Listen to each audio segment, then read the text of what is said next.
আসসালামু আলাইকুম। তো আজকে আমি আপনাদের দেখাবো যে আপনারা আমাদের এই বোনাস পে অ্যাপে আপনার নিজের অ্যাকাউন্টটা কিভাবে নিজেই তৈরি করতে পারবেন। তো এর জন্য সর্বপ্রথম আপনাকে আমাদের কাছ থেকে আমাদের বোনাস পে অ্যাপটা নিতে হবে। নেওয়ার পর আমাদের অ্যাপটা ইনস্টল করার পর আমাদের অ্যাপে প্রবেশ করবেন। তো আমাদের অ্যাপে প্রবেশ করলে আপনারা এইভাবে ইন্টারফেস দেখতে পাবেন। তো এখন অ্যাকাউন্ট তৈরি করতে চাইলে অ্যাকাউন্ট তৈরি করার জন্য আপনাকে রেজিস্ট্রেশন করুন অপশানে ক্লিক করতে হবে। আর আপনি যদি অ্যাকাউন্ট করেন, করার পর যদি লগ ইন করতে চান তাহলে এখানে নাম্বার, পাসওয়ার্ড, পিন নাম্বার দিয়ে আপনার অ্যাকাউন্টে প্রবেশ করতে হবে। তো যদি আপনি নতুন করে অ্যাকাউন্ট আমাদের অ্যাপে করতে চান সেক্ষেত্রে আপনাকে এই রেজিস্ট্রেশন করুন অপশানে ক্লিক করতে হবে।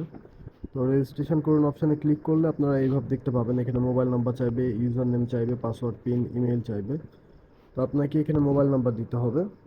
তো আপনার যে দেশে আছেন সে দেশের মোবাইল নাম্বার দিতে হবে। যদি আপনি সৌদিতে থাকেন সৌদির ফোন নাম্বার দিতে হবে, বাংলাদেশে থাকলে বাংলাদেশের, মালয়েশিয়াতে থাকলে মালয়েশিয়ার, আপনি এক কথায় যে দেশে থাকবেন